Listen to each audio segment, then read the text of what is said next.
Looking through the New Testament in the first three books we call the Gospels, Matthew, Mark, and Luke, something's very striking, and that is that Jesus, his life is portrayed there, and if you listen to what is said by our Lord, you'll find out that Jesus talks about things and he uses parables. Parables come in a lot of varieties, but one of the neat things about parables is they are common things. They're stories that sometimes happened, maybe had happened just a few months ago in that little town where Jesus happened to be that day. Sometimes Jesus just makes an offhand comment. You know, he talked about how horrible sin was, and he said, you know, if you're a sinner and you cause other people to fall, he says, and you're a bad example, he says, you might as well, it's like just like having you might as well have a millstone tied around your neck and be thrown into the sea. Jesus says a little something like that, and even that is a parable within that little saying. Because he probably said that, and he was referring to where he was, which at that time might have been a little city that was next to the sea, where they did a lot of milling. And the people there would have been very accustomed to the idea of a millstone and how horrible it would be then to be thrown into the sea. And the variety. I mean, when Jesus used parables, think who he talked about. Sometimes he talked about kids. Sometimes he talked about adults. Some were young, some were old. He talked about beggars.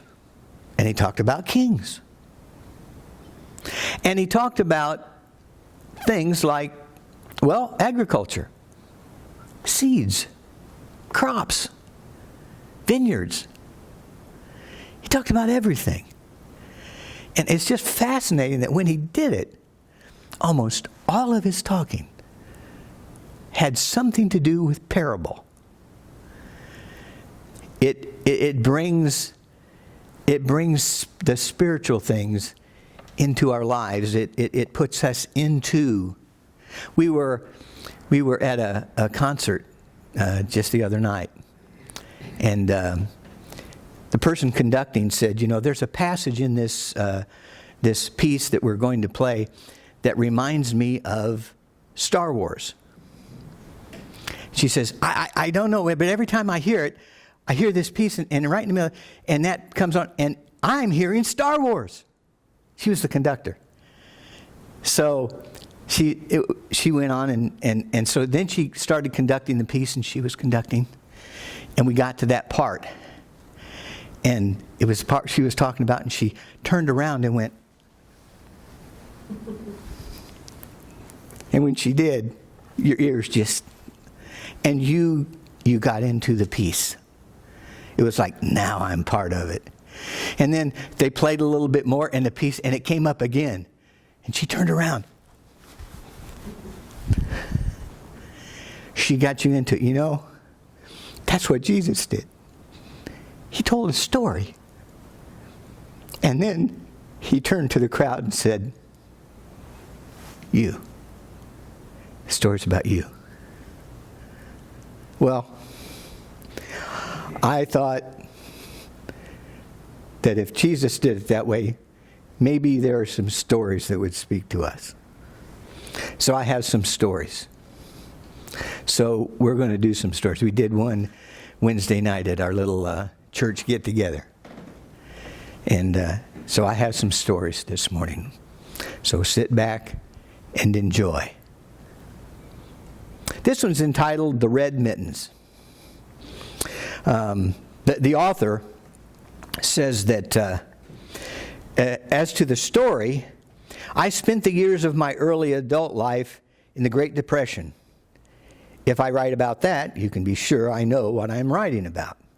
The character of the old man Riggs was taken almost entirely from a man I knew a number of years before the story was written. He was reputed to be a millionaire. But the first time you met him, you would have thought he was a pauper. The character of Jane was taken from my wife, and Linda from my daughter Nancy. So the story begins. I think I really count my Christmases from the year Linda was 8. That's the year when peace on earth, goodwill towards men first began to mean something to me. I was 34, the worst year of the Great Depression. It was 34, rather, the year of the Great Depression. And at least for farmers, it was a depression. Like many another, I had bought a quarter section, 160 acres, just before the market crash, and at a much higher price than I should have paid. And now, 56, with farm prices at rock bottom, the prices of things that we had to buy were rising. It took every cent we could scrap together just to pay the interest on the place. Well, that was the year that we decided we just couldn't afford to buy Christmas presents. Now, for ourselves, Jane and I, well, we didn't mind, but for Linda, it was different. Our only child, she seemed almost a baby.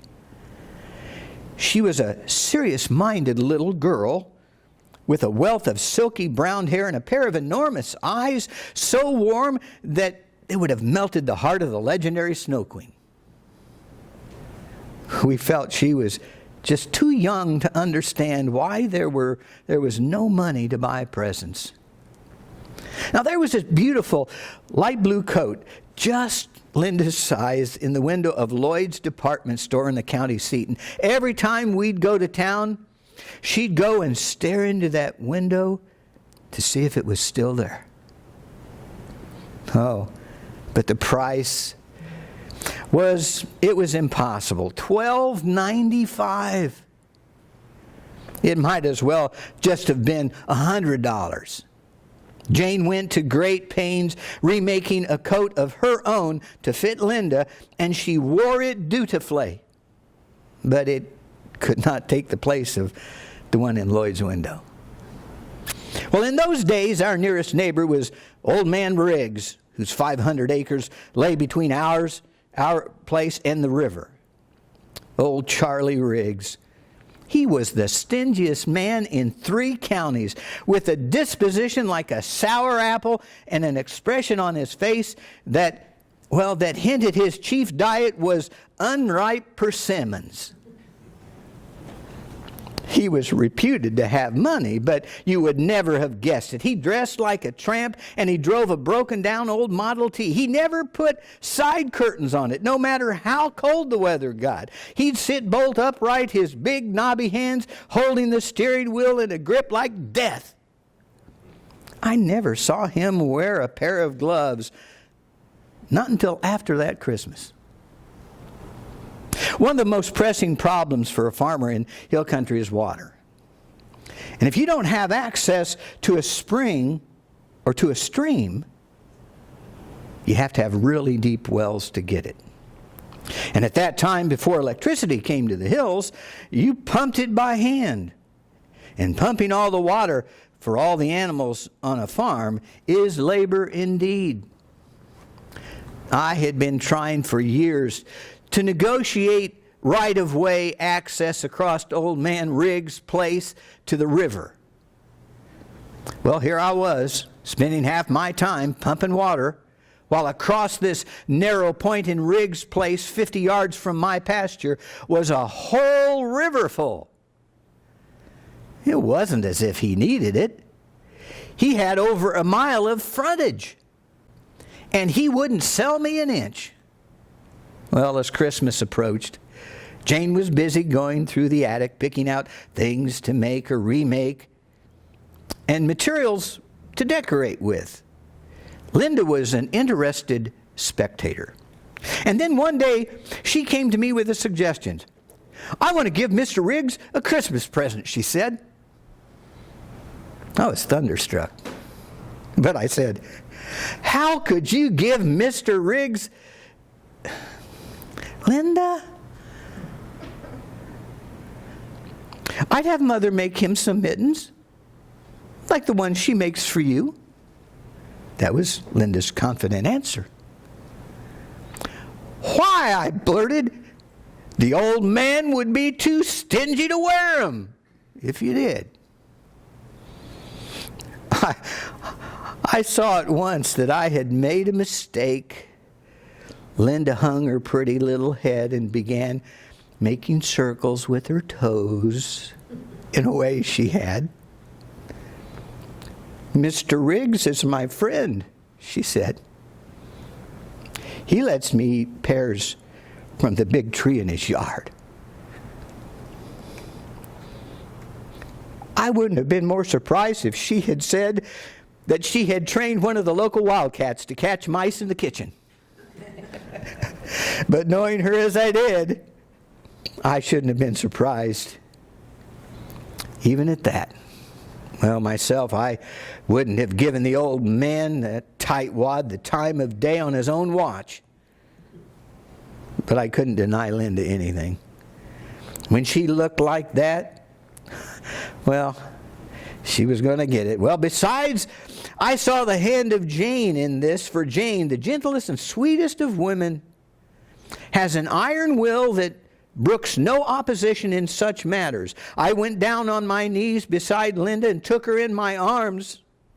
Oh, honey, I want you to give Mr. Riggs some mittens. And if you want to, go right ahead. Well, every winter, Jane made several pair of zero mittens for me. These were mittens cut from the best parts of my worn-out overalls and lined with pieces of worn blankets. Then she would knit some cuffs out of yarn and sew them on. Well, these were the mittens Linda wanted to give to our old neighbor. Jane cut out 2 pairs for old Mr. Riggs, and she left the sewing to Linda. She cut 1 pair from overalls, but she found an old skirt in the attic, I think the brightest red I have ever seen, and she cut 1 pair from this. When they were finished, they went into the box, along with some of Jane's molasses cookies. Early on Christmas Eve, before dark, Linda took the box and left it on Mr. Riggs' porch. About 11 a.m. the next morning, my chores were done. I was sitting in the living room while Jane and Linda prepared our Christmas dinner, and suddenly, with a clatter like an earthquake in a tin shop, old Mr. Riggs' Model T turned into our drive. He had his usual death grip on the wheel, but on his hands were flaming red mittens. He came to an abrupt halt just in front of the house, climbed painfully to the ground. He further mystified me by lifting a big cardboard grocery box from the rear seat. And then he marched right up to the front door and knocked, holding the box under his arm. And after the briefest of greetings, he asked for Linda. And when she came in the kitchen, he put his hands into the box and lifted something out. There, beautiful to behold, was the beloved, fabulous blue coat. Linda let out a cry of wild delight, and then, after the manner of women, she began to sob. Mr. Riggs put his hand caressingly on her head, and with a remarkable gentleness. You know, he said, I had a little girl just like you once, a long time ago. Only her hair was red. He tried to say more, but only his lips moved. And a moment later, Jane came in from the kitchen. After piling surprise upon surprise, old man Riggs again reached into his box, and what he handed Jane was a hand-tooled leather bag that must have cost fully as much as the coat. Riggs turned to me. "I hope," he growled, "you won't mind if I give your wife a Christmas present, John." It wasn't just a common courtesy that made me ask Mr. Riggs to stay for dinner. The old man began to stammer and make excuses, but Jane would have none of this. "Nonsense," she said. "We've got plenty for everyone, and it'll be ready in just a little while." She clinched her argument and said, "I've already set a place for you." Poor though we were, we never went hungry. The farm yielded an abundance of food, and it was nourishing and good. And Jane was a cook who could make a feast out of the plainest fare. There wasn't a turkey, but there was a fat chicken from our flock, as well as a pair of rabbits that I had shot the day before, served with, of course, plenty of Jane's good cornbread dressing. We didn't have tea or coffee, but there were cider and milk aplenty. I could tell the old man enjoyed the meal. There was a kind of dreamy look in his eyes. Once he looked at Jane, sort of stammered, and then remarked, "A man sort of forgets about a woman's way with food when he lives by himself." Well, after the meal, Riggs sat in the living room with me for a while, but finally he put on his coat and started toward the door. "Got to be going about my chores," he explained. Then suddenly he turned to me and said, "You know, John, there's a piece down at the end of my field where an old road used to go. If you'll fence that off and run your stock down over it, it won't cost you a dime."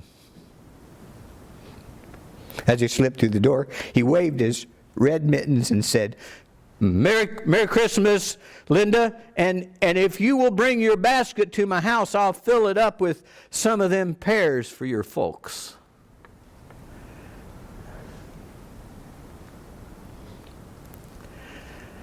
Nice story, isn't it? Made me think of a couple things. One, the warmth brought by God's gift is beyond measure. The gift of His Son, who takes sin that's as red as scarlet and then turns those into something as white and pure as snow. And no heart is too far from the reach of the love of God that's demonstrated on the cross, and by those who are living examples of His love. Now the angels announced the birth of Jesus to the shepherds, saying, "Glory to God in the highest, and on earth peace, goodwill toward men." You know, when God is glorified, peace and goodwill toward men is always the result.